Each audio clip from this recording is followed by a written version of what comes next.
지존자의 은밀한 곳에 거주하며 전능자의 그늘 아래 사는 자여, 여호와를 향하여 말하기를 그는 나의 피난처요 나의 이웃이요 내가 의뢰하는 하나님이시라. 좋으신 하나님, 불어오는 가을바람에 옷깃을 여미며 주님의 살아계심을 찬양합니다. 오늘도 주님의 은총을 사모하며 거룩한 애제원에 나왔습니다. 힘겨운 삶의 찌꺼기들을 거르고 우리의 모난 부분의 조각을 닦으며 주님을 임재에 거하게 하옵소서. 이 아침 예배를 통해 주시는 거룩한 능력을 받게 하시고 하나님 나라의 비전을 갖게 하옵소서.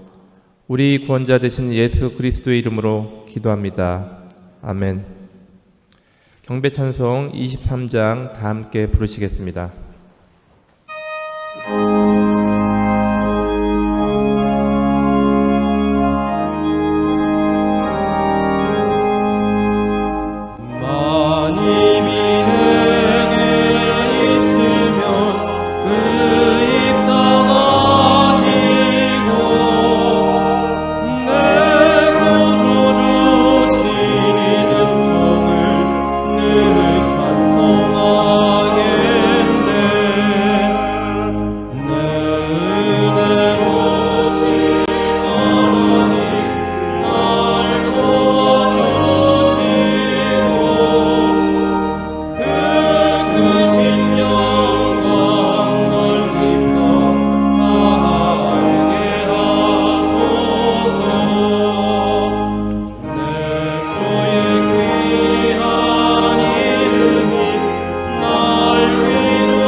김덕영 성도님께서 성시교독 순서를 맡아주시겠습니다.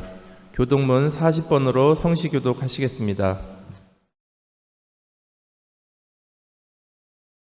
다 같이 성시교독 하시겠습니다. 새 노래로 여호와께 노래하라. 온 땅이여 여호와께 노래할지어다. 여호와께 노래하여 그의 이름을 송축하며 그의 구원을 날마다 전파할지어다. 그의 영광을 백성들 가운데 그의 기이한 행적을 만민 가운데 선포할지어다. 만국의 모든 신들은 우상들이지만 여호와께서는 하늘을 지으셨습니다. 아름답고 거룩한 것으로 여호와께 예배할지어다. 그가 임하시되 땅을 심판하러 임하실 것이니라. 그가 그의 세계를 심판하시며 그의 진실하심으로 백성을 심판하시도다. 아멘.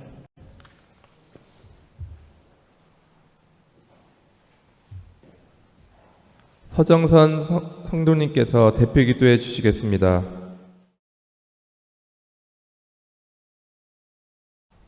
경배와 찬양을 홀로 받으시기에 합당하신 주님을 사랑하고 경외하는 성도들이 마음과 정성을 모아 예배하오니 영광 받아주시고 예배하는 모든 이들에게 다함이 없는 은총을 내려주옵소서. 지난 한 주간 저희가 신실한 자녀로 살지 못했음을 고백합니다. 저희를 통해 사랑과 정의, 희생을 드러내길 원하시는데 이기심과 욕심 때문에 그렇게 하기 게을렀습니다. 저희에게 의의 옷을 입혀주시고 거룩하게 살기를 원하시는데 저희는 때로 넘어졌고 더러워졌습니다. 주님, 저희를 긍휼히 여겨 주옵소서. 오늘의 예배를 통해 새 힘을 얻게 하시고 새로움과 거룩함으로 한 걸음 나아가게 하옵소서. 폭력과 분쟁과 전쟁이 끊이지 않는 세계 곳곳을 위해 기도합니다. 불쌍히 여겨주시어 쓰러지지 않도록 붙잡아 주시고 고난이 끝나도록 전능하신 손길을 펼쳐 주옵소서. 걷잡을 수 없는 기후위기와 재난들을 바라보며 우리의 욕망과 무절제를 회개하며 각성하오니 주님, 정직의 정신을 회복하며 실천하도록 인도해 주옵소서. 특별히 이 나라와 민족을 굽어 살피시고 정치와 경제를 돌보아 주옵소서. 위정자들과 제도와 정책을 만드는 이들이 정쟁이 아니라 통합을 이루게 하시고 이 나라가 문제와 위기로 치닫지 않고 힘들어지지 않도록 친히 간섭하여 주시고 도움의 손길을 펼쳐 주옵소서. 85년 전에 세우신 대양재단을 위해 기도합니다. 명예이사장님을 비롯한 모든 중직들과 리더들에게 능력과 역량을 더하시고 피곤치 않도록 건강으로 붙잡아 주옵소서. 세종의 교육기관들과 사업체가 결실의 계절 가을에 풍성한 열매로 더욱 부흥하고 번성하게 하옵소서. 특별히 애지연 교회와 교목실이 하나님의 거룩한 도구가 되어 세상 가운데 희망을 말하고 캠퍼스의 복음화를 이루게 하옵소서. 교회의 지체된 우리가 세상의 등대로서 우뚝 서게 하시어 험한 세상에 빛을 발하며 부패를 막는 소금으로 녹아들게 하옵소서. 이 시간 말씀을 전하시는 배덕만 목사님과 함께하여 주옵소서. 말씀을 통해 주님을 바라보고 동행하며 가까이 하는 고귀한 믿음 생활을 깨닫고 결단하게 하옵소서. 예배를 섬기는 하늘연 성가대와 순서를 맡은 이들 그리고 섬기는 모든 손길들에게 하나님의 영이 임하게 하여 주시고 주님의 자녀로서 이 세상 가운데 별과 같이 빛나게 하옵소서. 이 예배가 오직 주의 성령께서만 역사하시며 세상 어디에서 경험할 수 없는 영적 사건이 되게 하옵소서. 이 모든 말씀을 우리 주 예수 그리스도의 이름으로 기도합니다. 아멘.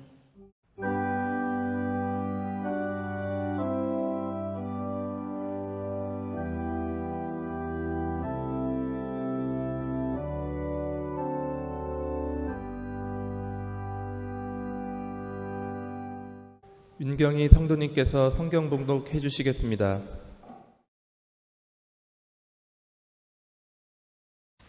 오늘 우리에게 주시는 하나님의 말씀은 요한복음 20장 11절부터 18절의 말씀입니다. 받들어 읽겠습니다. 마리아는 무덤 밖에 서서 울고 있더니 울면서 구부려 무덤 안을 들여다보니 흰옷 입은 두 천사가 예수의 시체 누였던 곳에 하나는 머리편에 하나는 발편에 앉았더라. 천사들이 이르되 여자여 어찌하여 우느냐 이르되 사람들이 내 주님을 옮겨다가 어디 두었는지 내가 알지 못함이니이다. 이 말을 하고 뒤로 돌이켜 예수께서 서 계신 것을 보았으나 예수이신 줄은 알지 못하더라. 예수께서 이르시되 여자여 어찌하여 울며 누구를 찾느냐 하시니 마리아는 그가 동산지기인 줄 알고 이르되 주여 당신이 옮겼거든 어디 두었는지 내게 이르소서. 그리하면 내가 가져가리이다. 예수께서 마리아야 하시거늘 마리아가 돌이켜 히브리 말로 라보니 하니 이는 선생님이라는 말이라. 예수께서 이르시되 나를 붙들지 말라. 내가 아직 아버지께로 올라가지 아니하였노라. 너는 내 형제들에게 가서 이르되 내가 내 아버지 곧 너희 아버지 내 하나님 곧 너희 하나님께로 올라간다 하라 하시니 막달라 마리아가 가서 제자들에게 내가 주를 보았다 하고 또 주께서 자기에게 이렇게 말씀하셨다 이르니라. 이는 하나님의 말씀입니다. 아멘.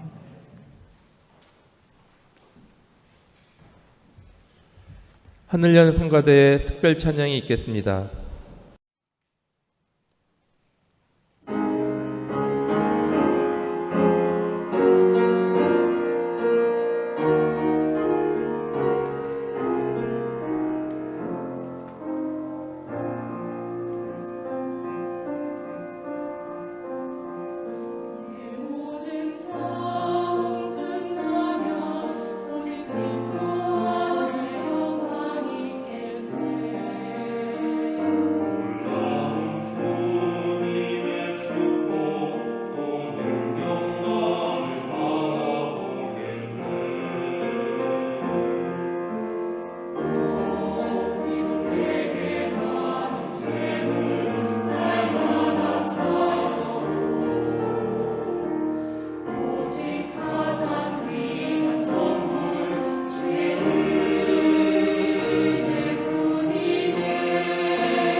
전덕만 목사님께서 설교해 주시겠습니다.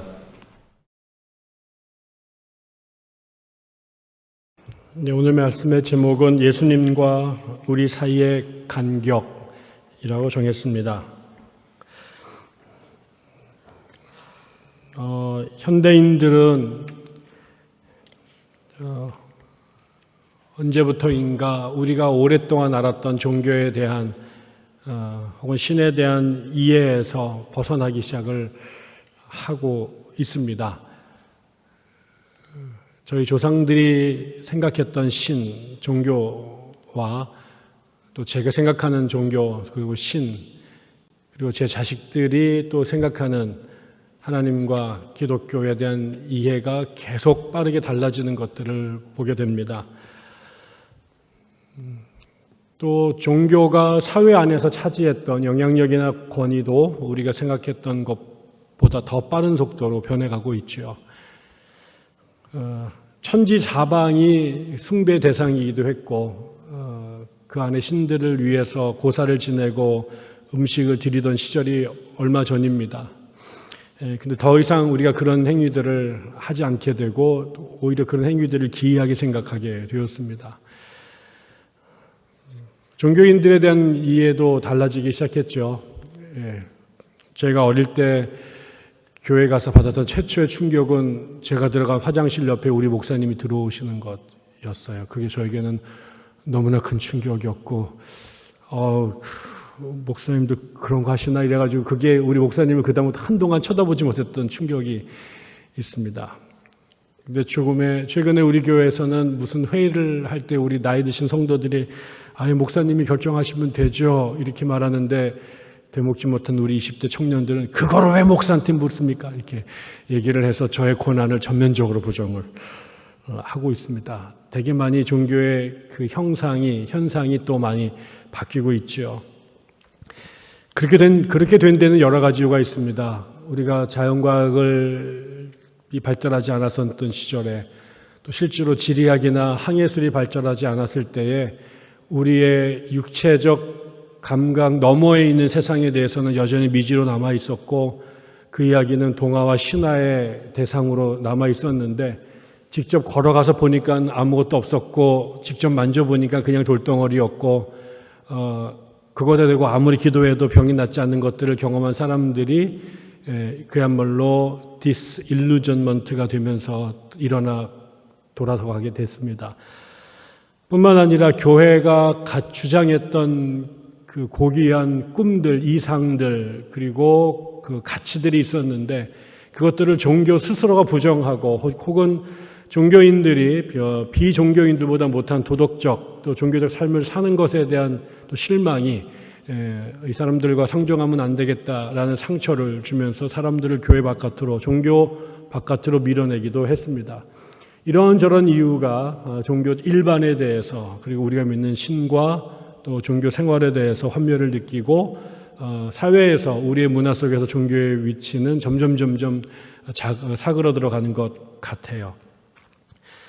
그러다 보니까 거기에 더 분노한 사람들은 아예 신은 죽었고 종교는 무용하고 더 나아가서는 호모가 데우스다라고 말하는 지점까지 나가게 됐습니다.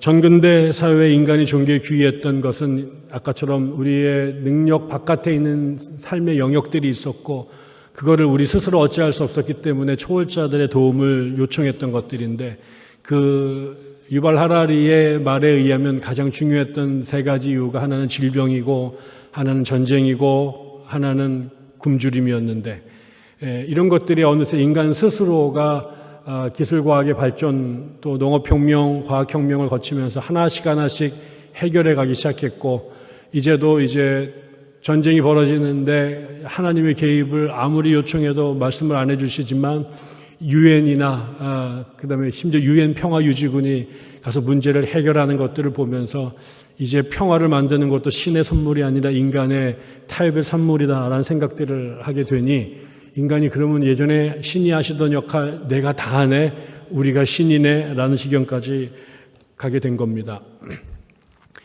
이런 것에 대한 반작용으로 근본주의라고 하는 것들이 출현해서 여전히 우리가 믿었던 전통적 신앙을 하나도 물러서지 않고 배타적으로 그다음에 때로는 맹목적으로 붙잡고 계신 분들도 있습니다. 그래서 한쪽에서는 21세기가 됐지만 19세기, 17세기, 16세기적 삶의 양식과 신앙의 양태를 고수하는 분들이 계시고 이제는 넘어서서 종교 무용론, 종교 이후의 시대 내가 곧 신이야 라고 하는 데까지 이르게 되면서 종교를 주제로 한 양극단의 세상이 도래한 것 같아요.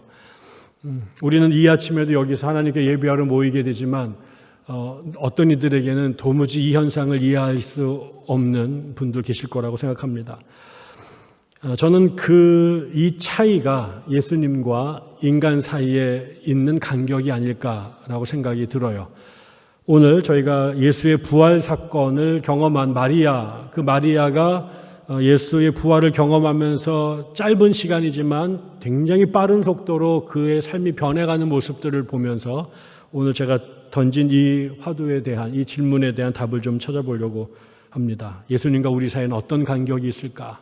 또 그 간격은 영원히 메꿔지지 않는 강인가? 아니면은 넘어서야만 하는 혹은 넘어설 수 있는 한계인가 고민해 보려고 합니다. 첫째, 인간은 기본적으로 자신의 경험과 인식의 한계 내에서 신을 이해하려고 노력해 왔습니다. 우리가 수많은 사람들이 하나님에 대해서, 종교에 대해서 이야기를 하고 이런저런 결정을 내리고 이런저런 해석을 내어놓는데 그것이 모두 각자가 처해 있는 자리에서 내가 그 신과 종교를 어떻게 경험했는가, 내가 그것을 인식하는 관점이 어디에 있는가가 그 신을 향한 나의 이해를 결정짓는다는 거죠. 오늘 본문은 예수님께서 돌아가시고 그 장사를 지내고 난 다음에 그를 평상시에 가장 흠모하고 가까이 지냈던 한 여자 제자 마리아가 예수님에게 이제 그 돌아가신 예수님을 장사 지낸 이후에 인사드리러 또 거기에 자기가 뭔가 해드릴 게 없는가 하는 마음으로 찾아갔다가 부활한 예수를 덜컥 만나게 된 장면입니다. 근데 여기에서 나타나는 그 마리아의 모습이 매우 흥미로운 점이 있어요. 마리아가 지금에 와서는 어떤 사람들은 어쩌면 이 자매가 예수님과 가장 가까웠고 어쩌면 예수님이 가장 신뢰하고 예수님을 가장 잘 알았던 제자일지도 모른다고 생각하는 여성 신학자들이 있습니다. 우리가 흔히 예수님의 제자를 베드로, 그 다음에 야고보, 요한 이런 사람들이 예수의 수제자라고 생각을 했지만 나중에 이 제자들은 예수님을 배반하거나 도망가거나 끊임없이 사고를 치는데 실제로 예수님의 초기 제자들 가운데 가장 영향력이 있었던 제자는 어쩌면 막달라 마리아였을지도 모른다라는 주장을 하기도 해요. 동시에 그래서 니코스 카잔차키스 같은 사람들이 예수의 최후의 유혹 같은 걸 보면 예수님께서 십자가에 돌아가시기 전에 마귀가 와서 마지막 유혹을 하는데 그때 예수가 십자가에 달려서 정신이 몽롱한 상태의 환상을 보여주죠. 그 환상은 막달라 마리아와 결혼해서 아이를 낳고 평안하게 잘 사는 모습입니다. 그러면서 마귀가 그냥 이렇게 살지 꼭 굳이 이렇게까지 해야 되겠어 라고 했던 그 유혹이 예수의 십자가를 태클 걸었던 마지막 템테이션이라고 말하는데 그때 예수님의 파트너로 나왔던 사람이 막달라 마리아이기도 했던 거죠. 그래서 드리고 싶은 말씀은 그 당시 예수님 곁에 머물렀던 사람들 중에 마리아처럼 예수님과 가까웠고 예수님에 대한 많은 에피소드를 갖고 있고 예수에 대한 정보와 이해를 갖고 있는 사람은 막달라 마리아밖에 없을 거다. 그러니까 아무도 나타나지 않았던 예수의 죽음 이후에 그 험한 무덤가에 새벽같이 나타나서 예수님께 인사를 드렸다라는 거, 이거 자체가 예수와 마리아의 인티미시, 그의 친밀감 을 단적으로 보여주는 증거라고 볼 수 있어요. 그럼에도 불구하고 그 예수님을 잘 안다고 말한 마리아가 세 가지의 오류를 연속적으로 범합니다. 첫 번째는 마리아는 죽은 예수님이 당연히 무덤에 누워 있어야만 한다고 생각했습니다. 죽은 사람은 일어날 수가 없으니까 어젯밤에 내가 분명히 죽어서 그 무덤가에 뉘어놓는 것을 자기 눈으로 보고 갔으니까 죽은 사람은 누워 있어야 되고 무덤 안에 있었으니까 그랬겠죠. 그래서 그는 예수가 죽었다고 생각했고 그러니까 마땅히 무덤에 누워 있어야만 한다고 생각했죠. 그런데 가보니까 예수가 살아 있었고 서 있었어요. 이게 그의 생각을 깨뜨렸던 거죠. 두 번째, 마리아는 예수의 시신이 무덤에서 보이지 않자 누가 그 시신을 훔쳐갔다고 생각했습니다. 당연히 예수는 죽었기 때문에 스스로 걸어 다닐 수 없으니 근데 거기에 있어야 마땅했던 시신이 없어졌다고 하면 그건 누가 가져간 거다라고 생각했던 거죠. 그게 그가 갖고 있는 경험과 인식에 의한 논리적 추론인 거잖아요. 세 번째는 예수님은 부활한 예수님을 만났지만 그분을 보고 그 사람을 산직이라고 믿었습니다. 잘 보세요. 마리아는 당시에 존재했던 모든 예수의 팔로워들 중에 가장 예수를 잘 아는 사람이었습니다. 그러나 그가 부활한 예수를 만났을 때 그가 사람으로 당대 유대인으로 살았던 경험과 이해의 수준으로 예수의 죽음을 정리했습니다. 예수님은 살아있을 때 당신은 죽지만 다시 살 것이다 라고 수차례 얘기를 했음에도 불구하고 마리아는 그것을 예수의 말로 진정성 있는 말로 사실로 받아들이지 않았던 거고 예수의 말과 가르침보다 내가 살면서 보고 배우고 경험했던 것이 더 강하게 그를 붙잡아서 예수를 예수 그대로 보지 못하고 내가 가졌던 그 뷰 포인트, 내가 가졌던 프리 언더스탠딩, 내가 가졌던 프레주디스 이런 것들로 예수의 말과 현실을 이해한 거죠. 오늘날 우리와 예수를 둘러싼 종교를 둘러싼 세상과 예수와 하나님의 간격은 성경이 예수가 하나님이 성령을 통해 온갖 얘기를 했음에도 불구하고 우리는 그 말을 액면 그대로 받아들이는 게 아니라 내가 한국에서 20세기, 21세기를 살아온 남자로, 여자로, 혹은 충청도 사람으로, 서울 사람으로, 이북 출신으로, 전라도 사람으로, 부자로, 가난한 사람으로, 노동자로 라고 했던 나의 경험이 예수를 이해하는 내 생각과 믿음을 먼저 규정해 버린다라는 거죠.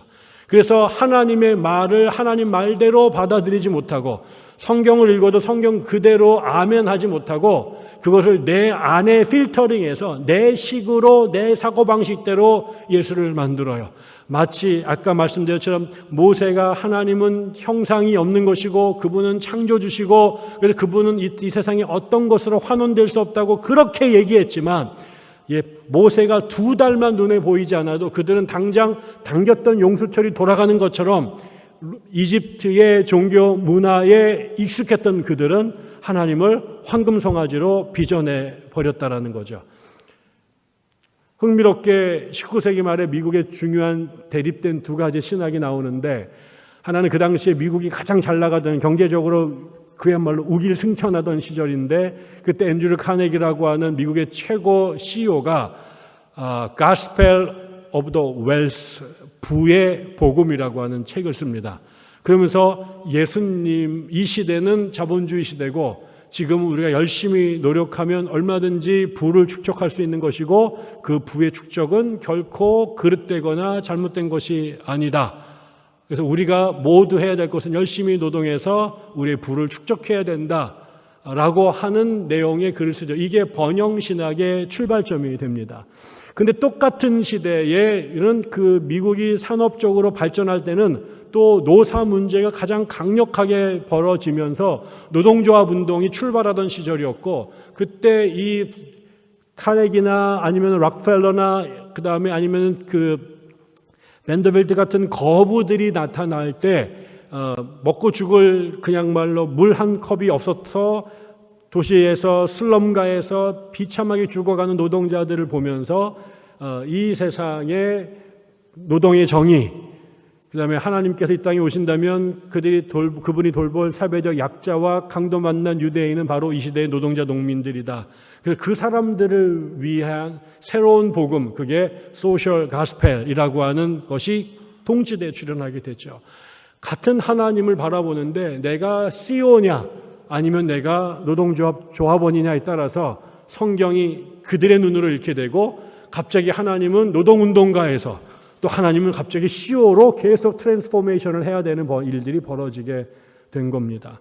그래서 오늘날의 우리는 하나님을 하나님대로, 예수님을 예수님대로, 성경을 성경대로 읽는 게 아니라 내가 경험했던 경험과 나의 인식에 또 나의 관점의 한계 내에서 내가 재구성한, 내가 믿고 싶은 혹은 내가 믿을 수 있는 범주 내의 신을 내가 만들어내는 경향이 있다라는 거죠. 그 결과 하나님이 계시네, 안 계시네, 하나님이 역사하시네, 하나님이 졸고 계시네, 내가 하나님을 믿네, 마네, 하나님이 신이네, 내가 신이네라고 하는 담론들이 형성되고 있다라는 거죠.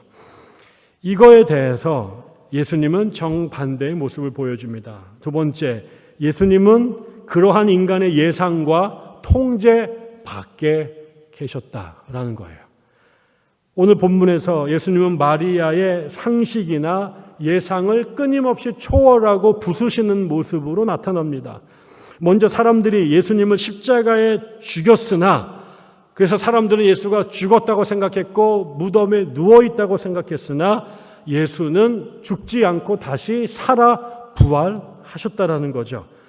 십자가로 상징되는 세상의 권력이 예수님을 제거하려고 했지만 예수는 부활을 통해 그 세상의 권력을 무력화시켰습니다. 십자가에 달면 죽어야 했고 무덤에 가다 놓으면 갇혔어야만 하는데 예수는 그거를 넘어서서 살아났다는 거죠. 두 번째, 사람들은 예수님의 시신을 무덤 속에 안치하고 바위로 입구를 막았지만 예수님은 무덤 안에 머물지 아니하시고 무덤 바깥으로 튀어 나오셨습니다. 그래서 마리아가 예수를 무덤 안에서 찾았지만 그녀는 무덤 안에서 예수를 찾지 못하고 전혀 상상하지 못했던 무덤 밖에 계신 예수를 만나게 됐던 거죠. 세 번째, 제자들은 예수님이 이 땅에 머물기를 원해서 예수를 붙잡아요. 그런데 예수는 나는 여기에 있지 아니하고 아버지께로 가야 한다라고 말을 합니다. 세상 사람들은 예수를 물리적으로 죽이면 그의 육체적 생명은 끝났다고 말했지만 그는 그렇게 육체적 죽음의 한계 내에 머물지 아니하셨고, 죽어 넘어진 사람을 돌로 가둬놓으면 꼼짝 못할 거라고 예수를 공간적으로 무덤 안에 한정시켰지만 예수는 무덤 밖을 활보하셨고, 내가 좋아하니 당신 옆에 계시라고 마리아가 그의 옷깃을 붙잡았지만 예수는 지금은 내가 이곳에 있을 때가 아니라 하나님께서 있을 거라고 그의 곁을 떠나십니다. 죽였는데 죽지 않고, 가뒀는데 갇혀지지 않고, 붙잡았는데 붙잡혀지지 않는 분, 인간은 끊임없이 나의 인식의 한계 내에 예수를 집어넣고 내가 지은 공간 안에 예수를 한정해 놓고 내가 생겼던 도그마 안에 예수를 집어넣으려고 우리는 그렇게, 심지어 우리가 신을 통제하려고 만들어 왔고 그 통제 안에 있는 신을 우리는 우리가 원하는 신, 우리가 기뻐하는 신으로 만들었죠. 칸트가 말했던 이성의 한계 안에 신을 넣어놓고 내가 인식할 수 있는 그것만이 신의 실체라고 얘기했는데, 실제로 하나님은 그 이성의 한계, 공간의 한계, 시간의 한계, 그리고 우리의 욕망의 한계를 끊임없이 넘어 계셨습니다.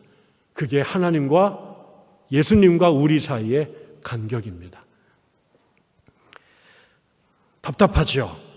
우리는 우리 한계 내에 예수를 가져놔야 안전하고, 우리가 설정해 놓은 리추얼 안에서 하나님을 믿어야 우리가 그 루틴이 우리를 안심시키는데 갈 때마다 그분이 달라지는 거예요.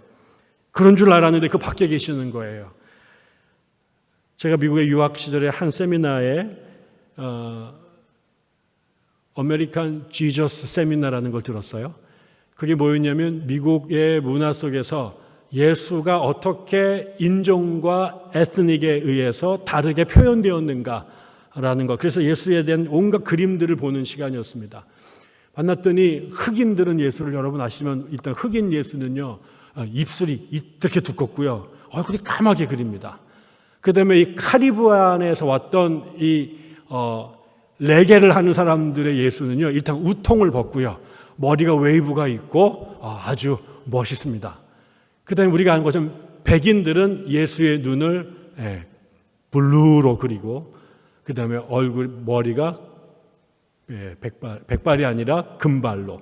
그래서 헐리우드 무비스타로 예수를 초상화를 그립니다. 우리는 어때요? 김기창 화백이나 다른 분들은 예수님을 도포에 그다음에 갓을 쓰신 분으로 그리잖아요.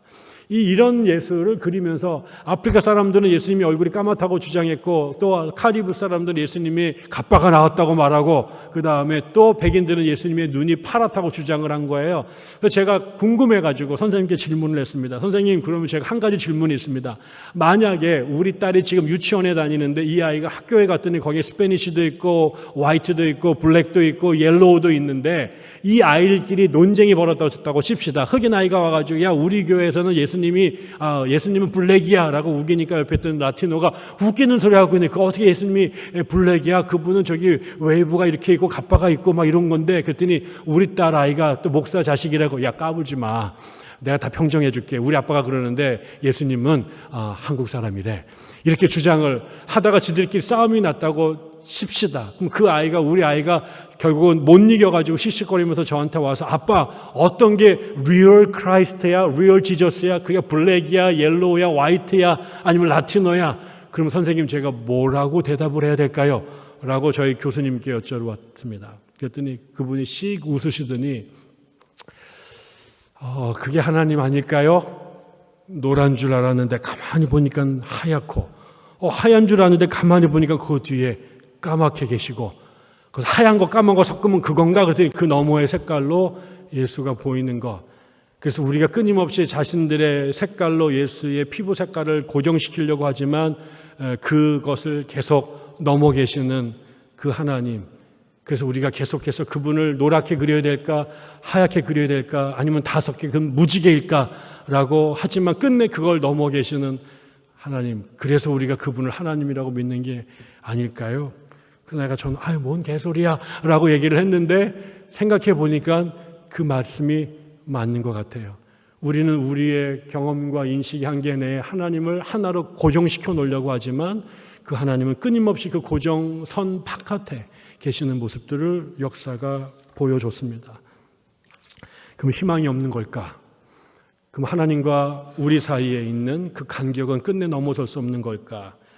그렇지는 또 않은 것 같습니다. 오늘 결국 마리아가 그 경험 때문에 정신이 나가거나 아니면 신앙을 버리거나 혹은 이교도나 혹은 이단으로 넘어가지 않고 더 귀한 하나님의 예수님의 제자로 성숙하게 되는 터닝 포인트가 됐는데, 오늘 이 담론 가운데 두 가지 부분이 저희 눈에 들어왔어요.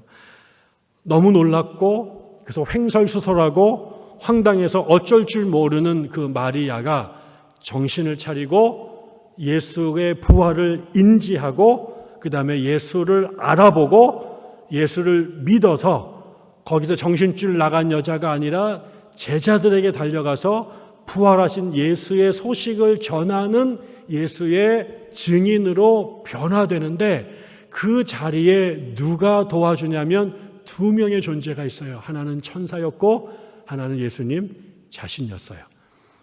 마리아가 황당해서 그 무덤가에 예수가 없어서, 그리고 웬 남자가 거기 서 있는 걸 보고 황망해할 때, 거기에 보면 성경에서는 천사가 이렇게 말합니다. 흰 옷 입은 두 천사가 그 마리아에게 믿음 없다라고 말하고 혼을 내거나 아니면 무섭지 뭐 이렇게 약 올리지 않고 뭐라고 말하냐면 어찌하여 우느냐. 이 말이 어떻게 들렸을까요? 그 마리아에게, 그 아침에 그 무서웠던 시기에 당황했던 마리아에게 믿음이 없어? 예수님이 부활한다고 말했잖아. 딴 데 가봐. 이렇게 말한 게 아니라 여인이여 어찌하여 우는가. 그러면서 다시 말하면 울지 마. 두려워하지 마. 라고 그를 위로하죠. 그 다음에 두 번째는 예수님이 나타나셔서 똑같이 마리아여 어찌하여 우느냐. 그러면서 마리아와 대화를 하십니다.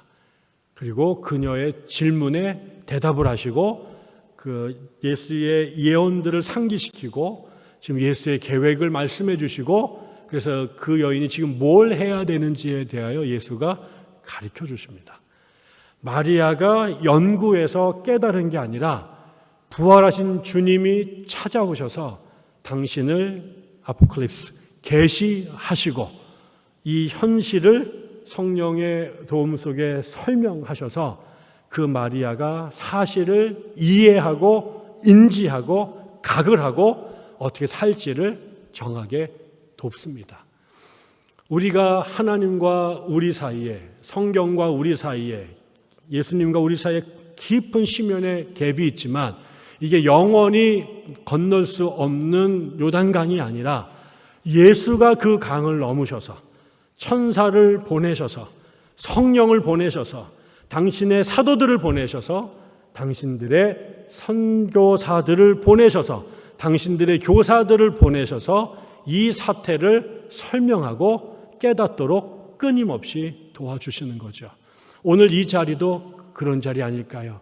예수와 우리 사이에 있는 그 간격을 넘어서기 위해서 주님이 우리를 당신 앞에 불러 모아 말씀을 풀어 설명함으로 그분에 대한 우리의 한계를 넘어서고 우리의 왜곡을 극복하면서 그 간격을 좁혀나가는 과정이 아닐까요?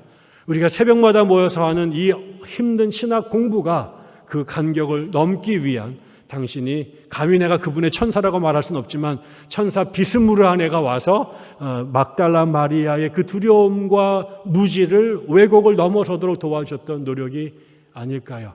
그래서 우리는 믿음이 없고 우리는 왜곡되어 있는 지성의 소유자이지만, 그래서 하나님과 끝내 그 간격을 좁힐 수 없는 유한하고 왜곡된 타락한 존재이지만, 우리를 먼저 사랑하셨던 하나님, 우리에게 당신과 하나 되기를 원하시는 주님께서 우리에게 당신이 갖고 있는 모든 수단과 방법을 동원해 당신을 우리에게 알리고 우리를 진리와 생명의 길로 인도하시기 때문에 우리가 그 창조주와 피조물의 존재론적 간격에도 불구하고 당신을 예배하는 자, 심지어 당신을 알아가는 자, 더 나아가서 당신을 증거하는 자로 살아갈 수 있게 되는 것 아닐까요?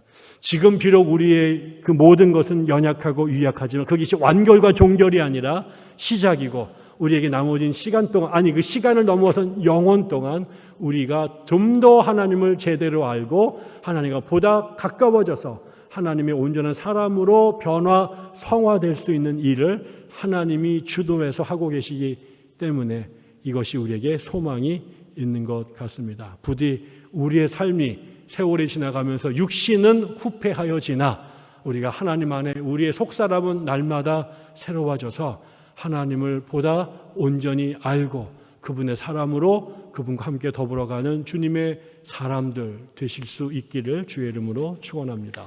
기도하겠습니다. 하나님, 우리에게 은혜를 주셔서 당신을 알지 못했던 사람, 당신에게 관심 없었던 사람, 아니 심지어 당신을 왜곡하여 정죄했던 사람들을 하나님 찾아오셔서 부활하신 당신을 만나게 하시고 우리의 오해와 그 다음에 왜곡된 이해를 고쳐주시고 없던 믿음이 생겨나게 하셔서 당신과 함께 살게 하시니, 당신의 백성으로 살게 하시니 감사합니다. 이 과정이 우리에게 남은 생명의 시간 전체 속에 점점 깊어지고 온전해져서 나중에 당신 배울 때 한 번에 당신 알아볼 수 있도록, 그리고 어느새 당신과 우리가 참 많이 닮았었다라는 것을 깨달을 수 있도록 축복해 주시옵소서. 감사드리며 예수님 이름으로 기도드립니다. 아멘.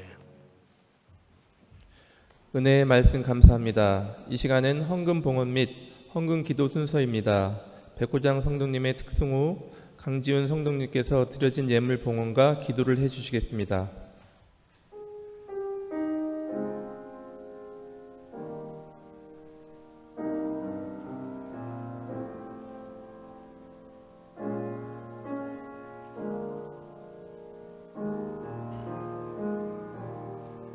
하루의 수고가 힘에 겹고 마음의 짐이 무거워질 때 십자가 깊이 새겨진 사랑,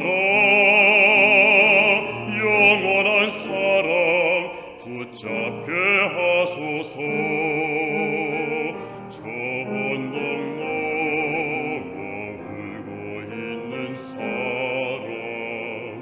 외롭고 지쳐 쓰러진 사람 십자가 침묵에 흐르는 외침,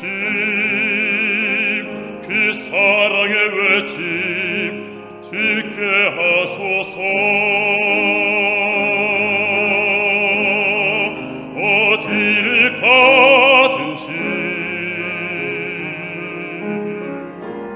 무엇을 하든지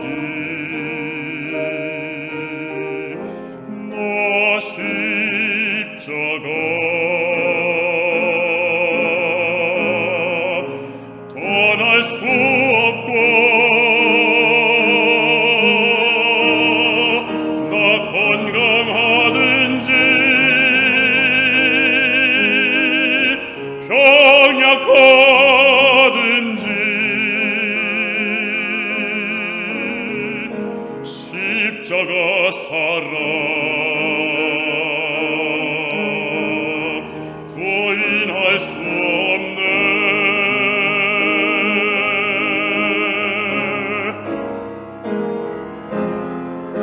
십자가 사랑 부인할 수 없네.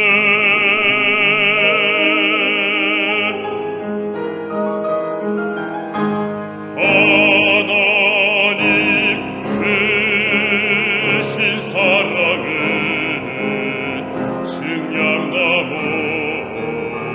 못하며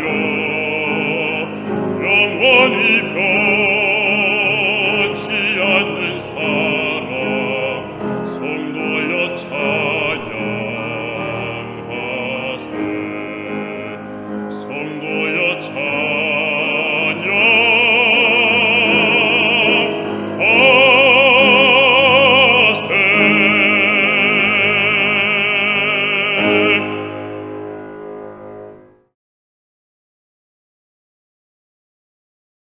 사랑과 은혜가 풍성하신 하나님, 우리를 예배의 자리로 불러주셔서 감사합니다. 일상이 바빠 하나님의 은혜를 잊고 살지만 주님의 선하심이 우리를 붙들고 계심을 기억합니다.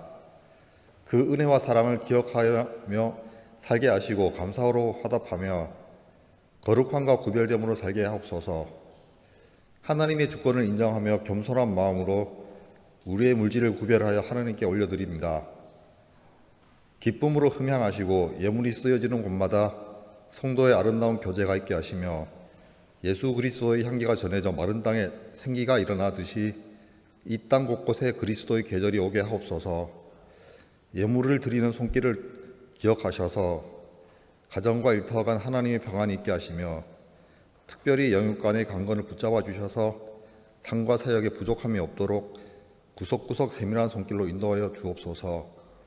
오늘 하루 여호와를 경외하며 모든 찬양과 영광 올려드리기 원합니다. 우리의 선한 길로 인도하여 주소서.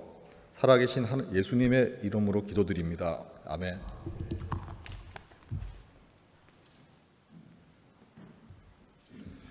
이태하 교목실장님께서 환영 및 광고해 주시겠습니다. 오늘 이 예배에 참여하시는 모든 분들께 하나님이 주시는 은혜와 평강이 가득하기를 기원합니다. 오늘 말씀 전해주신 배동만 교수님 감사드리고요. 9월 기도 제목입니다. 늘 똑같은 얘기지만 세계 평화를 위해서 기도해 주시고 또 우리 대학 학원을 위해서 여러분 기도해 주시고 또 우리 예전교회를 위해서 기도해 주시기를 부탁드립니다. 공지사항입니다. 공지사항 특별한 건 없고요. 그 다음에 예전교회 계좌번호가 화면에 나가니까 참고하시고 헌금에 동참해 주시기를 부탁드립니다. 그 화면에 우리 주일 예배 봉사자 명단이 나가고 있습니다. 여러분 참고하시기 바랍니다. 다음 주에도 건강한 모습으로 뵙도록 하겠습니다. 그럼 다음 주에 뵙겠습니다. 결단 찬송 442장 부르시겠습니다.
다 같이 주기도문으로 예배를 마치겠습니다. 하늘에 계신 우리 아버지, 아버지의 이름을 거룩하게 하시며 아버지의 나라가 오게 하시며 아버지의 뜻이 하늘에서와 같이 땅에서도 이루어지게 하소서. 오늘 우리에게 일용할 양식을 주시고 우리가 우리에게 잘못한 사람을 용서하여 준 것 같이 우리 죄를 용서하여 주시고 우리를 시험에 빠지지 않게 하시고 악에서 구하소서. 나라와 권능과 영광이 영원히 아버지의 것입니다. 아멘.